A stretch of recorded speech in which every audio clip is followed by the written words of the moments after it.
Very good evening, friends. Today we have invited Yogesh Chatwani ji, who is a cost accountant by profession and CPA USA. He has made a very beautiful case study on code of conduct for IPs, and that will simultaneously cover the redressal of grievances regulations also. So, with this, it is all over to Yogesh Chatwani ji. Please, sir. Uh, Thank you very much. Very happy evening to each one of you. At the outset, I express my sincere thanks once again to Gupta sir and each one of you for giving me this opportunity. Our today's topic is case study on code of conduct for IPs, insolvency professionals, and redressal of grievances and complaints. The concept is provided by Gupta sir, and I have just developed the case study based on concept given by him. Code of conduct or discipline assumes significant importance both in our personal and professional life. The success of any organization or individual will depend on discipline or culture adopted by the individual or organization. What I have observed is that there is marked difference between code of conduct and for IP as compared to other professions. The difference is key. Code of conduct for IP is enforced strictly in its letter and spirit. Other profession you may find some relaxation, but there is no relaxation, or means rather very few relaxation given to IP. Recently, as you may be aware, the board has also prescribed monetary penalties for IPs, for insolvency professionals. But that is not part of our syllabus, as it is recent announcement. With this, I think we will concentrate on today's topic, case study. So I will just share the screen.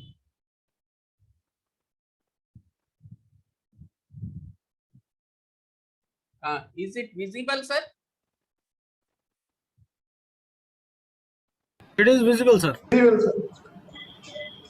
So disclaimer first, actually, because Gupta sir actually upload this on YouTube channel. So this is just disclaimer. Case study on code of conduct for an IP and redressal of grievances. Sri P from Delhi become an IP on 29th of March 2019. Sri P, a science graduate, was employed with a manufacturing unit, Messrs. Z in UP, between 2003 and 2006. Sri P relocated to Delhi during April 2016 upon his promotion and transfer. He subsequently resigned from services of Messrs. Z on 31st of January 2019. Sri P visited Canada between April 2017 and June 2017, that is total 91 days, in connection with marriage of one of his relatives. Messrs. Z deputed the company of Messrs. P, or the employer of Sri P. He deputed Sri P for an overseas assignment between 15th September 2017 and 31st December 2017. During his stay in UP, Sri P intended to develop intimate relationship with one of his neighbors, Mrs. T. He crossed limits one day when Ms. T registered a eve-teasing complaint with police against Sri P during 2014. Sri P managed to escape with imposition of minimum fine during May 2015 in this case for want of evidence. Assume that Sri P did not disclose the facts in his application for enrollment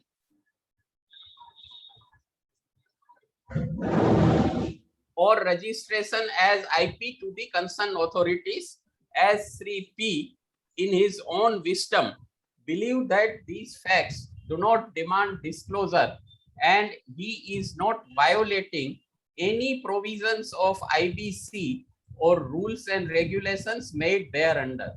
Sri P was appointed as liquidator by the members of Messrs U on 5/6/2019 to complete voluntary liquidation proceedings under section 59 of IBC 2016. The voluntary liquidation process remained incomplete as at end of 2019-20. The professional fee accrued to Sri P from this assignment as at end of 1920 was estimated at 1.25 crores. However, payment of professional fee remained unpaid to Sri P at the end of financial year 2019-20.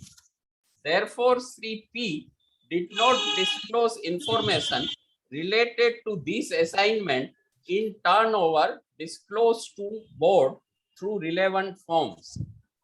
Sri P always believed in maintaining healthy relationship with all concerned authorities. On the occasion of Diwali festivals during October 2019, Sri P, as a goodwill gesture, arranged to generously distribute gift coupons to the concerned personnel deployed at AA. Further, Messrs. J appeared to be the prospective candidate for acquisition of Messrs. U as a going concern during voluntary liquidation process.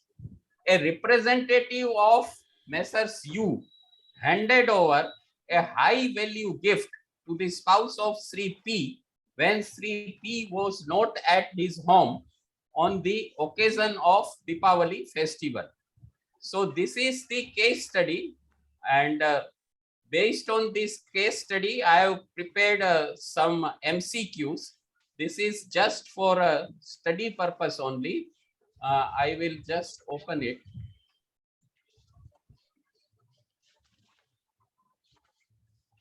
I hope now it is visible. Yes, sir. Visible. Yes. So question number 1 is, did Sri violated provisions related to residency status prescribed under eligibility criteria for an IP? Actually, regulation 4 prescribe eligibility criteria. So question is related to violation of those provisions. So you may like to give answer through chat box. The options are: number 1, no, he fulfilled the eligibility criteria prescribed under IBBI IP regulation 2016 related to his residency status. Option B is yes, he did not fulfill eligibility criteria prescribed under IBBI IP regulation 2016 related to his residency status. Option C is no, he fulfilled eligibility criteria prescribed under IBBI IP regulation 2016 related to his residency status as he remained in India for full year during 1819. No, he fulfilled eligibility criteria prescribed under IBBI IP regulations related to his residency status as he remained outside India partly in connection with his employment during 2017-18. Now, there are 4 options, and I will just take you through the case study. See, here actually it is mentioned that during financial year 17-18, he remained out of India first stretch for 91 days and second stretch from 15/9/2017 to 31st of December 2017. So based on this, actually, what will be your reply?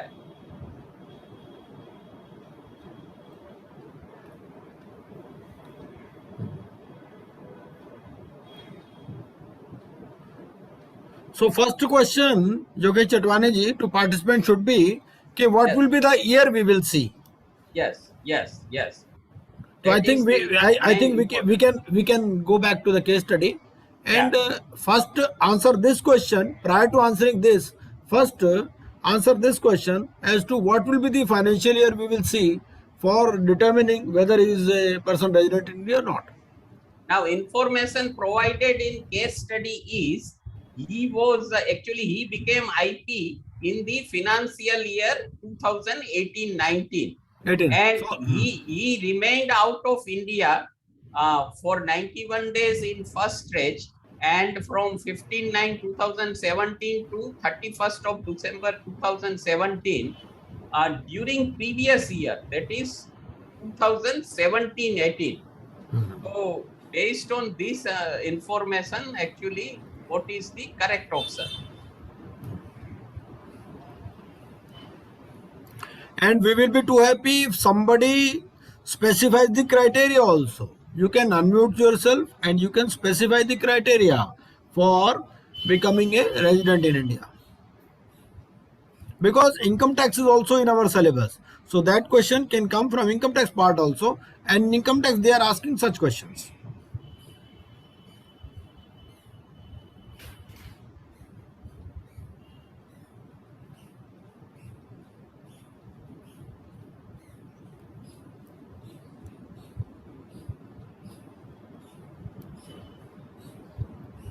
So first question here is that he is an IP in the financial year 18-19. So which financial year we will see for deciding this criteria of resident in India? Financial year 18-19 or 17-18 or what? So that will be the correct actually presentation. First, you have to decide which year exactly you will see whether he remained in India or not. 1789. 1718, sir.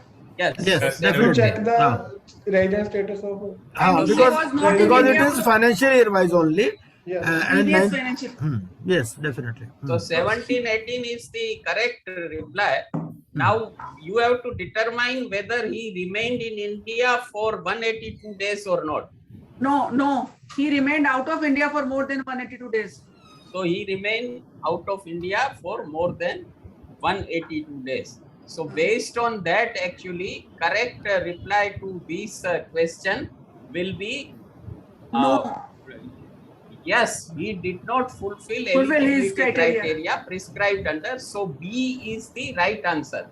Now B is the I will take you through the regulation. Actually, regulation 4B of IBBI IP regulations, there it is mentioned that no individual shall be eligible to be registered as an IP if he is not a person resident in India. If he is not a person resident in India. Now the definition of a person resident of India is given under section 324, subsection 24 of section 3, and it specifies key person residents of India shall have the meaning as assigned to such term in clause 5 of section 2 of FEMA, not under income tax. So Okay. you have to actually look what is the definition given under FEMA. So FEMA section 2 subsection Roman 5, it reads a person residing in India for more than 182 days during the course of the preceding financial year. So he has to remain in India for more than 182 days. Then he will become the resident in India.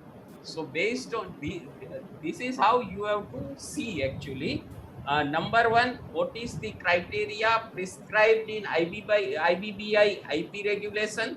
So there it is prescribed that he should not be a person, means he should not be a person resident in India. He is not a person resident in India, eligible to be registered as an IP if he is not a person resident in India. If he is not a person resident in India. So basically, he should be person resident in India. Now, person resident of India is defined under section 324 of IBC, and there actually it is referred FEMA regulation. So like that, you have to connect. Actually, our syllabus is very wide. FEMA, I think, is not in our syllabus. Yes. Still, you have to refer to those provisions at least once, actually, then you will remember. Yes. So now we will move to question number 2. And Sir Chatwani ji, what we will do is, Sir. we will quote the relevant provisions of FEMA also here itself in the case study. Yes. Once we will circulate it, na, we will Yeah. accordingly include those provisions also. I will do that. I will do that. Sir. हाँ जी. Yes, sir. Yes, sir. So that it will become more convenient for. Yes. Yes, sir. So question 2 is, did Sri P violated provisions related to conviction prescribed under eligibility criteria for an IP?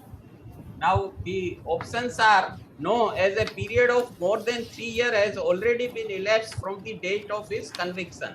No, as eve teasing is not a criminal offense. Yes, Sri P violated provision related to conviction at the time of making application to concerned authorities during financial year 18-19. No, as Sri P relocated to Delhi, and offense, if any, was registered in UP. So based on this, what will be the correct answer? Actually, it will be easy if you have read the this regulation. Otherwise, you may find it difficult. MCQs are like this only. You have to read each and every part which is covered under the syllabus. Now, in our syllabus, actually, code is there, then regulations are there, then rules are there, circulars are there, and apart from that, series of other laws. So we have to actually devote time for all this. So here we have received answer from one participant as B. But sir, before it is for the participants, before answering this, we have to see whether eve teasing is an offense involving moral turpitude. This is the criteria. Because then we have to go to the definition of moral turpitude. And I think eve teasing is very well covered in moral turpitude. Because the case was registered, eve teasing, it was an FIR registered. An FIR was registered. We can go through the case study once again. I will now take you through the reply actually. No, another thing regarding Manju Mundra ji please, इसमें क्या है, जो 6 months वाला criteria है ना, वो है और है उससे पहले है, he has been convicted by any competent court for an offence punishable with imprisonment for a term exceeding 6 months or for an offence involving moral turpitude. तो जो ऑफेंस इन्वॉल्विंग मॉरल टर्पिट्यूड है ना, उसमें कोई मिनिमम प्रेस्क्राइब्ड भी नहीं है, 6 month से कम पे भी हो सकता है. 6 मंथ्स वाला जो है वो पहले वाले के लिए है, कन्विक्टेड के लिए. That is very important actually. इसीलिए ऐसे केस स्टडी बनाई है. चटवानी जी ने कोई इतनी आसान थोड़ी बनाई है. मैंने तो सिर्फ इनको एक वर्ड दिया था, इफ टीजिंग डाल देना इसमें, और उन्होंने इतना बढ़िया बना दिया उसको, वो सारे चीज देख करके. हाँ जी, अब दोबारा केस स्टडी में चलते हैं सर, उसको देखते हैं. ये वाला पॉइंट उसमें देखते हैं तो फिर ज्यादा, क्योंकि some people might have joined later also, तो they might not even have gone. वो सेकंड वाला पॉइंट उसमें चेक करें. The relevant portion is during his stay in UP, Sri P intended to develop intimate relationship with one of his neighbors, Miss T. He crossed limits one day when Miss T registered a case of eve-teasing with police against Sri P during December 2014. And conclusion of the case was Sri P managed to escape with imposition of minimum fine during May 2015 in this case for want of evidence. So this is the So, relevant portion. So there are And two, he three has things. not declared. And he there has are not two, there are two, three things. One is the date of expiry of the sentence. So this 5 years, period of 5 years has not elapsed from the date of expiry of the sentence, and certain offences are compoundable. So this was considered to be a compoundable offence, but the period of 5 years has not yet expired.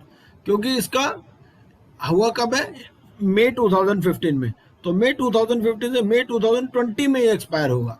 मई 2020 के बाद में अगर होता तो फिर वो ले सकता था, अदर अब नहीं ले पाएगा. So हाँ जी चटवानी सर आप कुछ बोल रहे थे. हाँ जी. So Gupta sir has actually given correct answer. I will once again explain it. First, you have to refer to regulation 4D. There it is mentioned that no individual shall be eligible to be registered as an IP if he has been convicted by any competent court for an offence punishable with imprisonment for a term exceeding 6 months, or here actually or is very important how you interpret the law. It is very important actually. Yes. Reading between the lines. So or for an offence involving moral turpitude and a period of 5 years has not elapsed from the date of expiry of the sentence. So here he was actually, sentence was given to him which was minimum penalty. It is not there, it is not that he was acquitted. He was not acquitted. Sentence was given to him, but minimum penalty only was imposed on him. Now actually similar definition is given under section 267 of Companies Act. Moral turpitude. This will be eavesdropping will be covered as Gupta sir has already informed. Moral turpitude, and similar definition is given under section 267 of Companies Act. Now for your benefit actually, I will quote the relevant section of IPC, Indian Penal Code, because this is a criminal offence. So what is the relevant section of IPC? But Chatwani ji, before we go to that, I would also like to add one thing. It is the sentence, not the imprisonment here. So there is a difference between sentence and imprisonment also, because sentence may or may not involve imprisonment. Had it been imprisonment, then the things would have been different. Sir, I have a question. Can I ask? Yes, sir, definitely, sir. Yeah. Before that, actually, I would like to read this section 323 of IPC, Indian Penal Code. It is like this: whoever, except in the case provided for by section 334, that we will not go into those details, voluntarily cause hurt shall be punished with imprisonment of either description for a term which may extend to 1 year, or here also or is there, or with fine which may extend to ₹1,000, or with both. So here actually it is either or both. So here actually only a fine is imposed, imprisonment is not given because evidence, for lack of evidence actually. Now if any question is there, you may proceed. पूछिए sir, प्रकाश कुकड़े जी पूछिए please. हाँ sir, वही question था जो आपने भी raise किया कि sentence basically means imprisonment in my. No sir, no sir. Sentence is actually, first of all, there is a conviction. देखिए, there are two parts to any sentence. सबसे पहले क्या होता है, सबसे पहले वो प्रूव करते हैं गिल्टी या नहीं है, ठीक है ना. सबसे पहले तो कन्विक्ट हो जाता है, कन्विक्टेड और नॉट. आपने सुना भी होगा दो पार्ट्स में सेंटेंस सुनाई जाती है. जब भी सजा सुनाई जाती है दो पार्ट्स में, सबसे पहले तो ये देखा जाता है कन्विक्टेड है या नहीं है. अगर कन्विक्टेड होने के बाद कई बार सेंटेंस नहीं भी सुनाई जाती, कई बार उसको कह देते हैं भाई आप जब यहाँ कोर्ट में खड़े रहो शाम तक, यहीं पर ही सजा खत्म है. ऐसा भी होता है कई बार. कोई फाइन भी नहीं होता उसको, लेकिन वो भी कन्विक्टेड माना जाता है, अंडरस्टूड। तो वो अलग चीज है। हाँ, Okay. क्योंकि हम लोगों ने लॉ भी किया हुआ है, तो अच्छा, इसीलिए समझते हैं। तो हाँ सर जी, यानी इस केस में जो उनको फाइन लगा है हाँ जी, वो हाँ भी जी, it is part of sentence. Yes yes yes. मैं इसीलिए कह रहा था इम्प्रिजनमेंट डिफरेंट है। अगर इम्प्रिजनमेंट होता तो होता कुछ अलग इम्प्लीकेशन होता, यहाँ करेक्ट, सेंटेंस लिखा है, इम्प्रिजनमेंट नहीं है। अंडरस्टूड। हाँ जी, हाँ थैंक जी, you sir, please sir, thank हाँ यू। जी। So in this case, actually, correct reply to this will be yes. Sri P violated provision related to conviction at the time of making application, because as Gupta sir informed us, a period of 5 years has not lapsed when he applied. Actually, when he made his application, 3 years is actually for confusion. Actually, correct means 3 years given in option A is just for confusing. Actually, correct reply is 5 years. So you have to count 5 years from the date of application. It's at Yes, the sir. time of making application, actually. So correct answer here is C. Now we will proceed to question 3. Did Sri P violated code of conduct when he distributed gift vouchers on the occasion of Diwali or Deepavali? The options are yes, Sri P has violated code of conduct prescribed under IBBI IP regulations 2016. No, as it is customary in India to offer gifts on Deepavali festivals. No, as there is no specific provision in IBBI IP regulation 2016 related to distribution of gifts on the occasion of festivals. And D is none of the above. So what will be the correct reply? Can he offer gifts? That is the limited question as per code of conduct.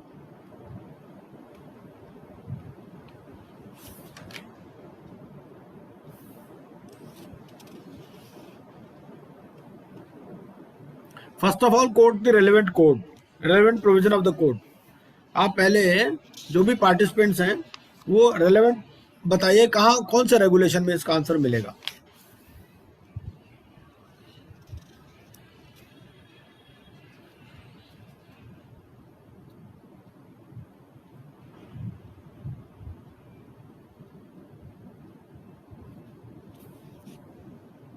See here, question is related. He had distributed to AA. Actually, in case study, there are two situations. One is acceptance of gift and another is distribution of gift. So here it is related to distribution of gift to the personnel of AA. So whether it will be covered or not. So the concerned regulation is regulation 29. So you can see the regulation 29 for this. Actually, regulation 29 of code of conduct, not means actually code of conduct is prescribed in schedule A. So regulation 29 of code of conduct, Yes. there you will find this reply actually. So you have to just read once, and this is actually based on our this common sense also we can give, because the government nowadays actually strictly prohibits distribution or offering of gifts to government employees. That actually you will get circulars also. So here correct answer is yes, Sri P has violated code of conduct prescribed under IBBI IP regulation 2016, and correct regulation is regulation 29 of code of conduct for IP. Now next question is, did Sri P violated code of conduct और when is चटवानी जी, इसका तो Sir. Practical experience था। हम हाँ। लोग जैसे कई बार आपस में डिस्कस करते हैं ना, sir? तो कई को प्रोविजनल डिस्कस करते हैं, अरे भाई वो ट्रिब्यूनल में है अफसर, ऐसा हाँ। करते हैं, दिवाली आने वाली है, उसको ना दे दो। वो गिफ्ट दे आते हैं जाके, वो हाँ। 10,000 रुपए का आ जाएगा बढ़िया सिक्का, तो हाँ। वो सिक्का दे देते हैं। तो इस तरह की चीजें होती हैं एक्चुअली। हाँ, ये तो कस्टम जैसा लिखा है, होती है, लेकिन रेगुलेशन प्रोहिबिट करता है। बहुत कुछ So next question is, did Sri P violated code of conduct when his spouse accepted high value gift from the representative of the prospective applicant in liquidation process of Messrs. U on the occasion of Deepavali? So here again options are same actually, no, yes, no, none of the above. So which will be the correct reply?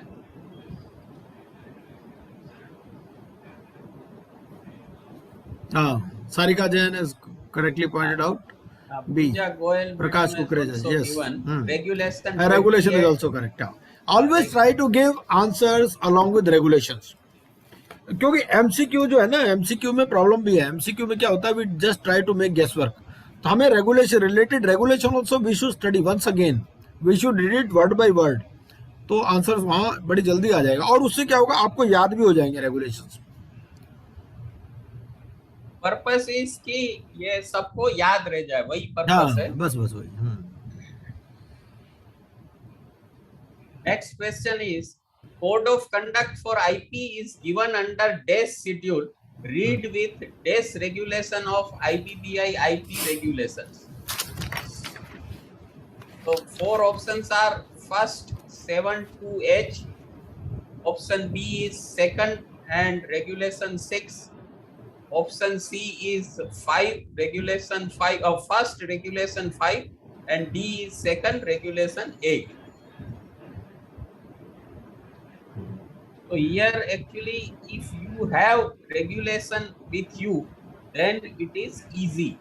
The answer is as correctly given by all. Answer is A. It is under first schedule and relevant regulation is 72H.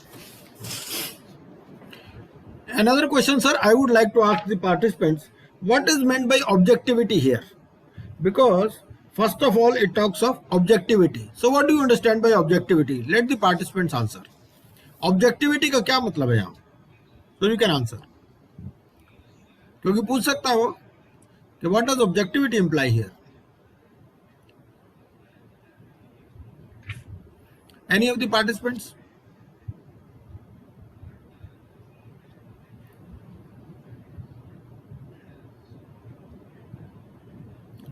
Unmute करके भी बोल सकते हैं कि objectivity का यहाँ क्या मतलब है. बोलता है इंटेग्रिटी एंड ऑब्जेक्टिविटी. तो क्या ऑब्जेक्टिविटी क्या होगी?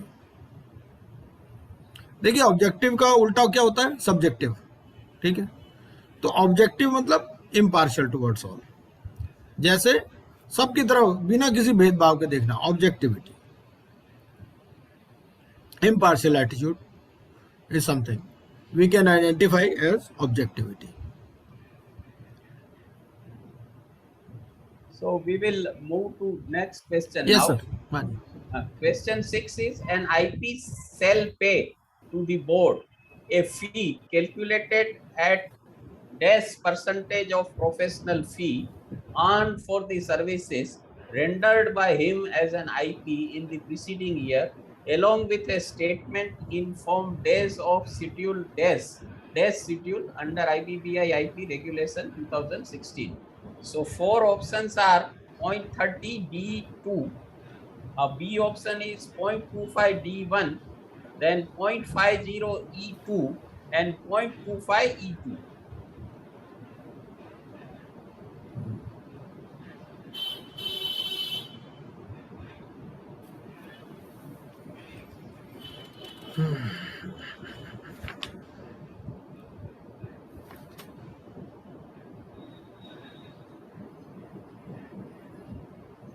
See, regulation 13 is incorrect actually. Regulation 13 is for IPA, not for IP actually.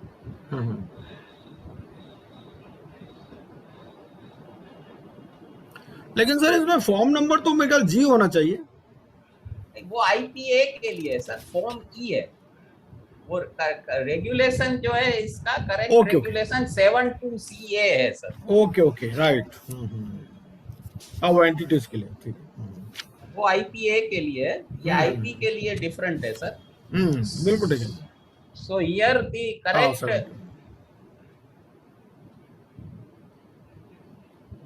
correct reply is D actually. 0.25 E and 2. So 0.25 is the percentage, form is E and schedule is 2.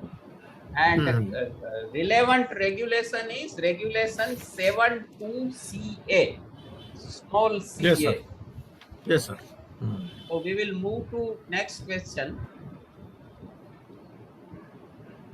Is Sri P correct in not disclosing professional fees accrued during 2019-2020 from assignment of voluntary liquidation process related to Messrs. U in his filing with the board? As we have seen in case study, it is accrued but not paid. It is a case of accrued but not paid. So here are the options. Option A is yes, as professional fee has remained unpaid as at end of financial year 2019-20. Option B is no, Sri P is liable to make payment of fee to board even in cases where his professional fees have remained unpaid during preceding financial year. Option C is Sri P has an option to disclose the details either in financial year in which professional fee is accrued or in financial year in which he received the payment. And D is none of the above. So based on this, actually, what will be your reply?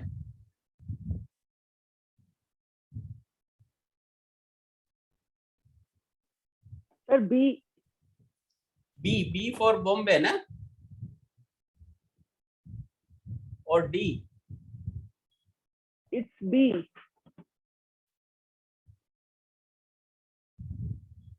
Whether he has received or not, he has Yes. earned the amount. So earned means what you interpret from the word earn, whether it is on accrual basis or payment basis, that is important. Okay, for professional, it can be for the received basis. Acha, okay. So actually that word is used is earned. That is how Gupta Sahab suggested, specifically suggested you prepare one MCQ on these. There should not be any confusion for the word earned actually.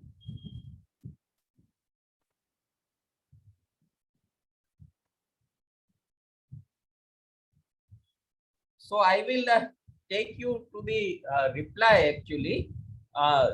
As madam has said, the word use is earned under regulation 72CA, but that is not sufficient actually.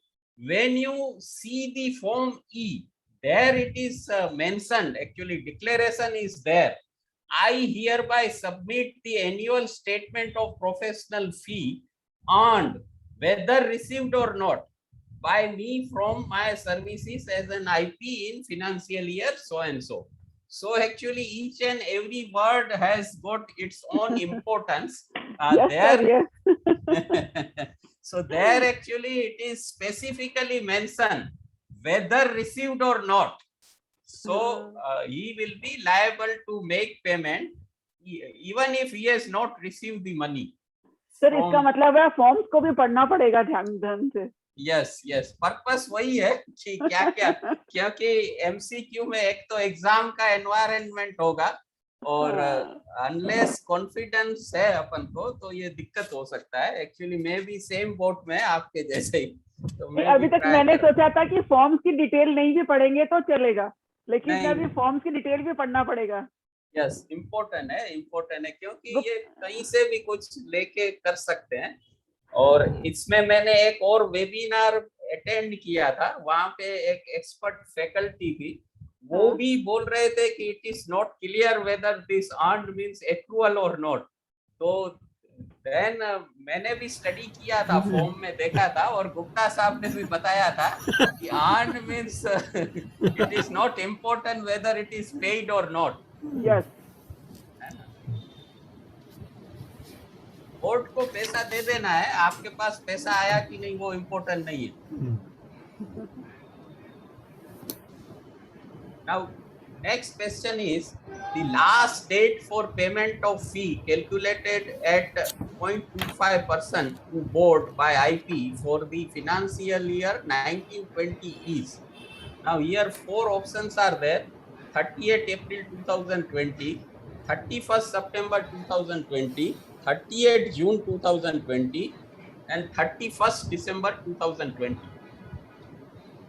So we have received answer as CA.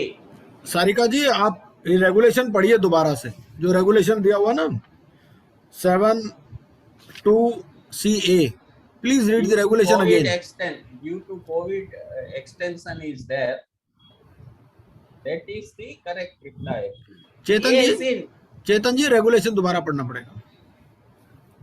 7(2)(CA, इसका proviso हाँ proviso दिया हुआ है, तो proviso पढ़ना पड़ेगा आपको. Now you are correct Sarika ji.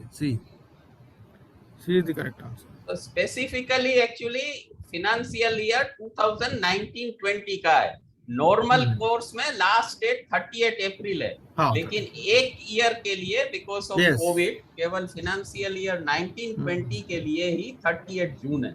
Otherwise वो 30 अप्रैल 2020 है. सारिका जी बोल रही है एक्सेप्शनल केस, एक्सेप्शनल केस ही पूछते हैं वो.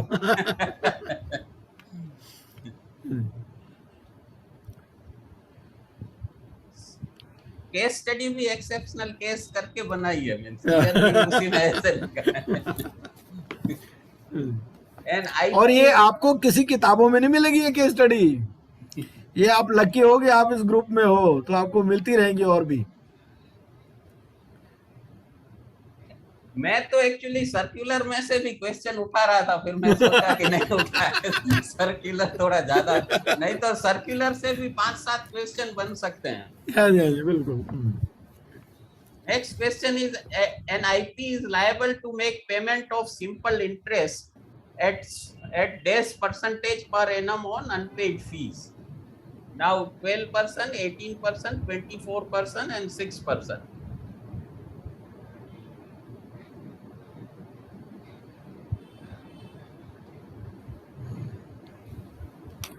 हाँ ये तो सब आंसर ठीक देंगे मेरे हिसाब से. मैं सबने करेक्ट आंसर हाँ दिया. लेकिन रेगुलेशन भी बताइए कहाँ कौन से रेगुलेशन में है, तभी पता चलेगा. आप बुक भी खोल के बैठे हो साथ में. Regulation 15. That is the correct reply. Sarika Jain Madam. Yes.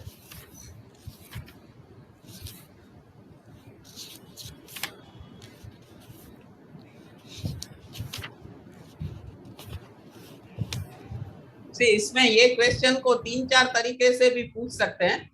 यहाँ पे एक्चुअली सिंपल इंटरेस्ट मैंने ही लिख दिया है, तो वो सिंपल का भी वो रख सकते हैं. डेज कंपाउंडेबल और सिंपल वो भी एक पूछ सकते हैं. दूसरा पूछ सकते हैं. हाँ सर ये रेगुलेशन 15 है, तो that regulation 15 is applicable to IPA और IPE और IP आल्सो बोथ मैडम. वो अनपेड ड्यूज है. और आप अगर फॉर्म में देखेंगे ना अगेन, तो फॉर्म में भी स्पेसिफिकली इंटरेस्ट के लिए अलग से कॉलम दिया हुआ है. नहीं पर वो 12% ही होगा. हाँ 12%. 12% ही है. स्पेसिफाई नहीं किया है तो वो कॉमन है मैडम. अच्छा ठीक है सर. तो और इसमें ऐसे भी ट्विस्ट कर सकते हैं. 12% plus GST, 12% without GST. So what will be your correct reply?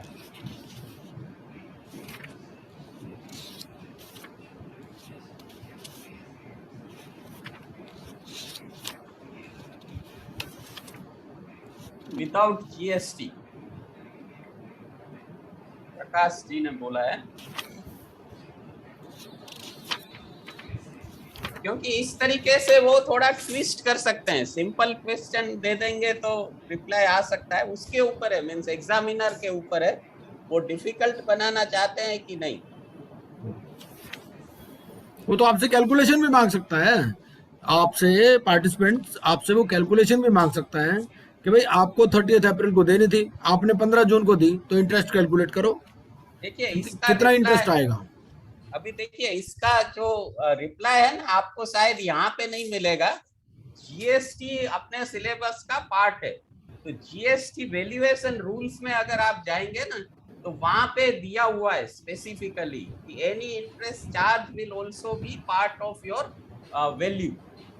तो वहां वैल्यूएशन रूल्स ऑफ जीएसटी आपको रेफर करना पड़ेगा जो सीजीएसटी एक्ट में दिया है। So here correct answer will be with GST. Without GST board GST नहीं भरेगा, जीएसटी आपको बेयर करना होगा। तो it is not inclusive actually 12% whenever GST is applicable, so it will be plus GST actually, and it is specifically written under valuation rules of GST. Sir अगर calculation पूछेगा तो हमारे पास कुछ कैलकुलेटर या मोबाइल रहेगा क्या कैलकुलेट करने के लिए? नहीं, वो तो देखो जी, सिस्टम रहेगा आपके पास, सिस्टम में कैलकुलेटर तो अलाउड है सर। और अच्छा, उसमें कर सकते हैं सिस्टम में ओपन ऑफिस होता है, ओपन ऑफिस उनके पास होता है, Open Office is like Excel Word. Okay, calculator allowed है सर। कैलकुलेटर अलाउड है। कैलकुलेटर पहले तो अलाउ नहीं करते थे, अब पता नहीं अलाउड है। अब है सर। हाँ ठीक है, फिर तो कोई दिक्कत ही नहीं, सिर्फ साइंटिफिक कैलकुलेटर नहीं अलाउड होगा, नॉर्मल कैलकुलेटर अलाउड होगा। अच्छा अच्छा, मोबाइल अलाउड नहीं है ना सर? मोबाइल अलाउड है। नहीं। हाँ। चेतन जी बोल रहे हैं no services paid, no services paid मतलब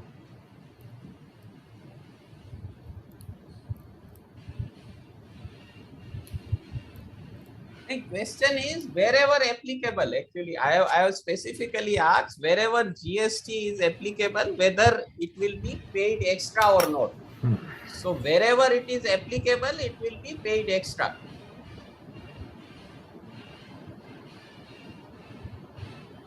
yes sir। Now we will move to next question. Question 10. Assume that Sri O, a subordinate of Sri P, came to know about foreign trip undertaken by Sri P during 1718 during August 2019. He immediately registered complaint with board. Will board take cognizance of the complaint made by Sri O?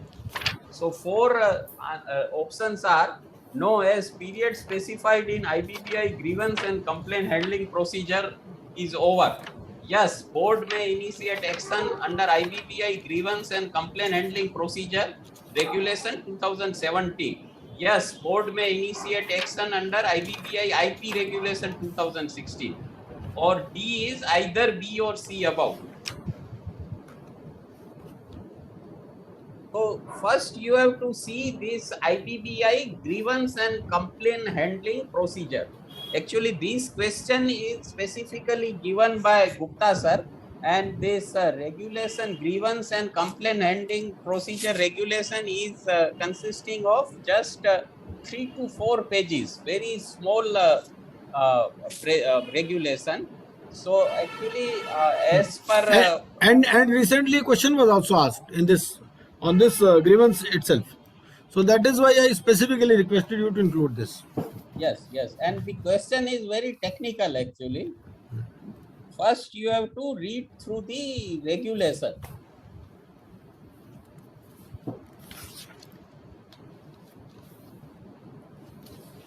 And I will give you the regulation also. It is regulation 4 of grievance and complaint handling procedure. There actually it is specified period as 45 days of the occurrence of the cause of action for the grievance or the complaint with provision for extension of 30 days. Means he has to file 45 days from the date of occurrence of the cause of action, or maximum extension is of 30 days. So here it is actually more than 75 days. Total period given is 75 days, including extension. For extension also reasons are to be given, but here it is more than 75 days.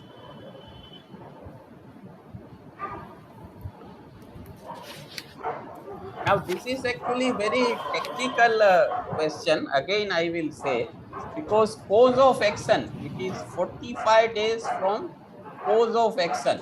Now there are two different situations here. Number one situation is he applied and he got the IP registration, and he had not disclosed his foreign trip details, and if he had disclosed those details, then probably he would have become ineligible, and as per the details given in case study. So here you have to decide what is the cause of action. Now, cause of action, if you see, the meaning of cause of action is a set of facts or allegation that make up the grounds for filing lawsuit. This is the legal definition actually. A set of facts or allegation that make up the grounds for filing a lawsuit. Now, in this case, Sri O, he can always claim कि I have filed my application or my complaint in 45 days of cause of action, because the moment I came to know, immediately I have filed. And another thing, sir, I would like to add, if you go to the Form A of IBBI grievance and complaint handling procedure, then you have to give the details of suffering also. Details of suffering, whether pecuniary or otherwise, the complainant has gone. So IBBI may even ask, by what is your suffering, whether pecuniary or otherwise, which you have gone. Complainant has to specify the details of suffering, whether pecuniary or otherwise. But even if we keep that aside, then once board comes to know that some wrong thing is happened, then board will take action, maybe under this IBBI IP regulation. That is how I have specifically written, either B or C. So given situation, a board will certainly take action once it comes to know that Yes, this sir. the recognition given is incorrect actually. So board will certainly take action in this regard. But it will be either B or C will be the correct, how you examine the application. So this you will remember, actually for your remembrance only this MCQ is actually prepared. So here the correct reply will be D, either B or C above. Now question 11 is, a stakeholder is required to file grievance with the board in form dash and complain with the board in form dash under IBBI grievance and complaint handling procedure regulation 2017. Now if you read this regulation, which is of just 3 or 4 pages, there you will find the definition of complaint and grievance is given separately. Separate definitions are given. So based on that, actually, what will be your correct reply? Form A, Form AB, from form not specified and Form A, or Form B or Form C?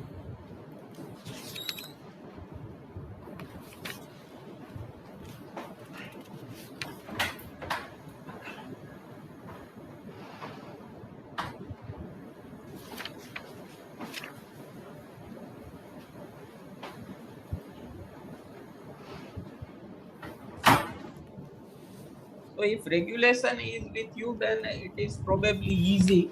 If you see regulation 3.2 and regulation 3.3, sub-regulation 2 of regulation 3 and sub-regulation 3 of regulation 3. So for grievance, actually, we are getting correct replies. For grievance, actually, no form is specified. Actually, you have to give just certain details, 5 or 6 details. And for complaint, actually, Form A is specified. And it is also mentioned that a complaint means complaint can be grievance also, means complaint come grievance. So for grievance, actually, no form is given. You have to just give details of 5-6 items which is specified, and for complaint entire form is specified, which is Form A. So here correct reply is form not specified and A. And they can even ask how it will be filed, by email, by post, by hand delivery. They go even to such an extent. कि भाई वाकई इनको पूछो अच्छी तरह, पढ़ के भी आए कि नहीं आए। So वो भी एक्चुअली रेगुलेशन में मेंशन किया है, मेथड हाँ। Of filing the application. वो लिखा है इसमें, provided that a grievance or complaint shall be filed by mail at the complaints and grievances@ibbi.gov.in or by post or hand delivery at the office of the board until the board provides a facility for online filing of grievances and complaints. तो अभी यही procedure है इसमें। Identity के बारे में भी है, एक मिनट प्रकाश जी, आइडेंटिटी के बारे में भी है कि identity he has to disclose his name. वो ये रिक्वेस्ट कर सकता है भाई मेरी आइडेंटिटी डिस्क्लोज मत करना, but anonymous complaint will not be entertained, ये लिखा हुआ है इसमें। हाँ आप पूछिए प्लीज। हाँ सर, रेगुलेशन 2F में लिखा है कि complaint come grievance yes yes, means a complaint and grievance in the same in the same matter, sorry, yes matter. Yes. So in that case, form A will be Yes, applicable. form. There is only Form one A. form. There is only one अच्छा. form. Form A is the only form. But in grievance may not be through form. Grievance may be on simple letter also. Okay. And complaint Form should A. be through form. Yes. Okay, thank you. That I mentioned also कि complaint means complaint come grievance can also Yes, be yes, there. yes. Hmm. Okay, thank you, sir. And grievance is actually written expression by a stakeholder of his suffering on account of conduct of a service provider or its associated persons. भाई उसको क्या दिक्कत, grievance का ये मतलब है कि उसको कुछ प्रॉब्लम हुई है, he has suffered something on account of conduct of a service provider or its associated persons. Complaint में क्या है, कंप्लेंट में कोड के प्रोविजंस का उसने कॉन्ट्रावेंशन किया है, चाहे उसको दिक्कत हुई नहीं हुई, उसको सफरिंग की जरूरत नहीं है। So complaint means a written expression by a stakeholder alleging contravention of any provision of the code or rules, regulations or guidelines made thereunder or circulars or directions issued by the board by a service provider or any of its associated persons and includes a complaint grievance. So complaint need not be an expression of a suffering. उसको कोई दिक्कत हुई नहीं, उससे ये मतलब नहीं है, कहता जी मैं तो सारा दिन कोड रेगुलेशंस पढ़ता हूँ, ये आदमी रेगुलेशंस को फॉलो नहीं कर रहा, तो उस केस में वो क्या है, कंप्लेन कर सकता है। ग्रीवेंस का मतलब क्या है, उसको भी कुछ सफरिंग हुई है, दोनों में ये फर्क है। और कंप्लेन में ग्रीवांस भी शामिल हो सकता है। Yes, yes, आप दोनों वायोलेशन ले भी हुआ है, वायोलेशन भी हुआ है और उसको सफरिंग भी हुआ है, हाँ, इसलिए वो बिल्कुल। बोला है कंप्लेंट क्रम ग्रीवांस। तो मींस कंप्लेन में दोनों चीज हो सकती है, उसको सफरिंग हो भी सकती है और नहीं भी हो सकती है। हाँ नहीं तो अगर नहीं हुई है तो भी वो कंप्लेन कर सकता है, और हुई है तो वो कंप्लेन कम ग्रीवांस है। और डिस्पोजल ऑफ कंप्लेंट कैसे होगा, अगर कोई कंप्लेंट आ गई तो कितने दिन में ये जवाब देंगे? मान लो सर्विस प्रोवाइडर के पास आ गए भी तुम्हारे अगेंस्ट में कंप्लेंट आई है, तो उनको कितने दिन में जवाब देना?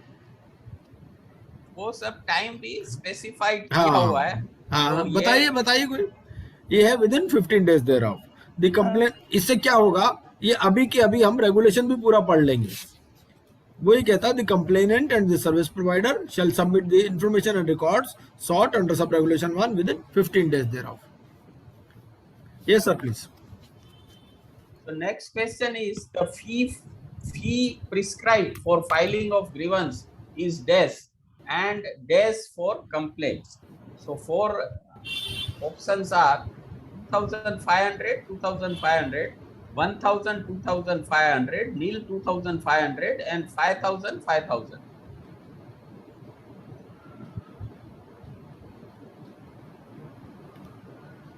Reply C plus A is also there. What is the correct reply? C, regulation 3.2 and 3.3.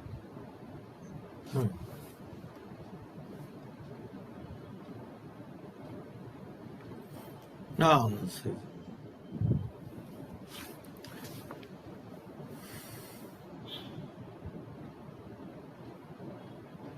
C. So correct reply is C only. For grievance, actually, no fee is prescribed. Just you have to supply the information and you can file the grievance because he has undergone the suffering. So board actually do not want to give more sufferings, but complaint, yes, it is there. It means avoid untrue complaints, that provision is there 2,500. So it And is this payment given- can be made either way, through demand draft or through online acknowledgement of 2,500 rupees paid to the credit of the board towards fee. So even online payment can be made.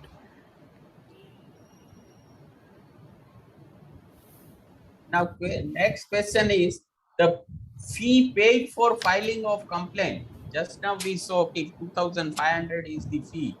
Now, whether it is non-refundable, refundable in case filed in a correct manner, or refundable where the board is of the opinion that the complaint is not untrue.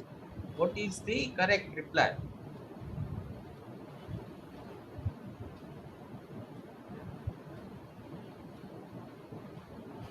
Saurabh Sharma ji has given reply as D.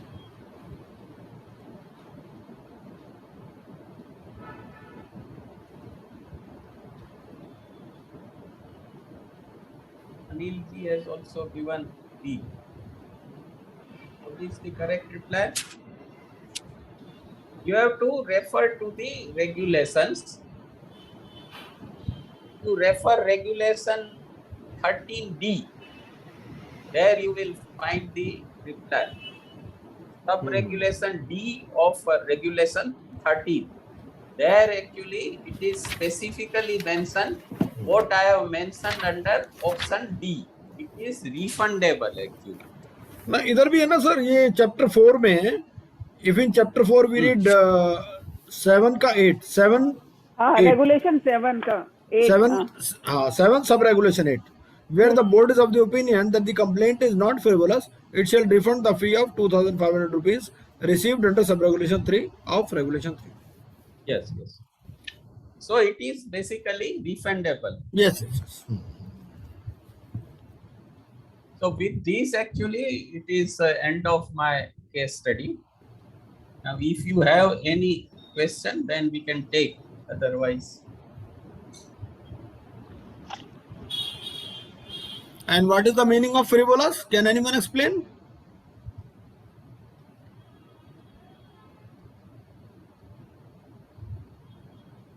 You can write in chat box also.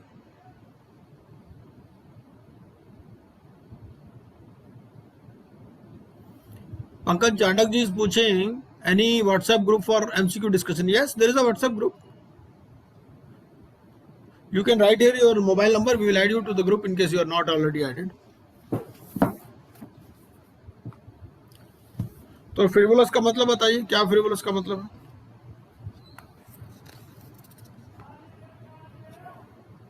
Okay, I'll note this number.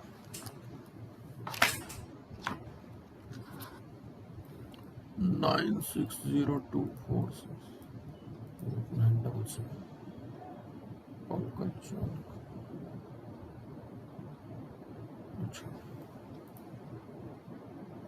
Devoid of merit actually. Frivolous होता है ऐसे in a non-serious manner, basically. Something which is not serious. You have rightly pointed out, anything which is not serious. Yes. Not serious. Yes, not serious in value. Very, very good. तो it was really very nice case study, sir. मजा आ गया, बहुत ही अच्छी case study बनाया. Thank you very much. So we are really thankful to Yogesh Chatwani ji for making this beautiful case study. बहुत बढ़िया case study sir, बहुत बढ़िया। ऐसा लग रहा है कि पढ़ा ही नहीं था क्या, तो पूरे तार खोल दिए। सर बहुत बढ़िया बनाई सर। इस केस स्टडी से समझ में आ रहा है कि छोटे छोटे रेगुलेशन से बहुत ध्यान से पढ़ना Yes, बिल्कुल बिल्कुल बिल्कुल। और सबको लिंक करके पढ़ना पड़ेगा, एक दूसरे से लिंक। बिल्कुल बिल्कुल बिल्कुल। And tomorrow again we will be discussing case studies on this Companies Act, वो जो मैंने ऑलरेडी सर्कुलेट की हुई है ग्रुप में भी। एक तो कॉम्प्रोमाइज अरेंजमेंट्स और वाइंडिंग अप पर है, और एक है उस पर ये जो है स्ट्राइकिंग ऑफ नेम। तो ये तीनों है, we will add all this things. Actually यहाँ पे मैं मेरा सीपीए का एक्सपीरियंस शेयर करना चाहेगा। सीपीए में भी सेम है, 75% वेटेज जो है वो एमसीक्यू में है, लेकिन इंडिया में तो अच्छा है कि आपको एक ही टाइप के क्वेश्चन पूछते हैं, लेकिन वहां पे क्या है, वो ऑनलाइन टेस्ट है, तो वो शुरुआत करेंगे जिसका मीन्स मीडियम लेवल से, और आपने अगर करेक्ट रिप्लाई दिया तो वो जो है वो लेवल को और अप करते जाएंगे, और आपने अगर इनकरेक्ट रिप्लाई दिया तो लेवल डाउन होता जाएगा। और ऐसा नहीं है यहाँ पे जैसे मार्क्स जो है वो एक क्वेश्चन का 1 मार्क, ऐसा नहीं है। वहां पे आपने कौन से डिफिकल्टी लेवल के रिप्लाई दिए उसके ऊपर से फिर आपको वेटेज एवरेज के हिसाब से मार्क्स मिलते हैं। तो वो ज्यादा डिफिकल्ट है एक्चुअली। नहीं, हमारा भी सर अपना पर्पज यही है कि हाँ, कि जितनी नॉलेज बढ़े, और हम लोग एग्जाम से बियॉन्ड जाते हैं। एग्जाम तो पास हो ही जाएगा, जब इस लेवल की स्टडी कर लेंगे लोग तो एग्जाम तो पास हो ही जाएगा। और भी बढ़िया बढ़िया केस स्टडी बनाएंगे, क्योंकि ये कि वो बुक्स में भी कहीं नहीं मिलेंगी, इसीलिए हम लोगों को खुद मेहनत करनी पड़ रही है। खुद पढ़ते हैं हम लोग चीज़ों को ना, और एक एक वर्ड को पढ़ते हैं, और एक एक वर्ड पढ़ के उसमें से डिफिकल्ट वर्ड छांटते हैं, डिफिकल्ट फ्रेजेस छांटते हैं, और उनको फिर कंबाइन करते हैं in the form of a case study.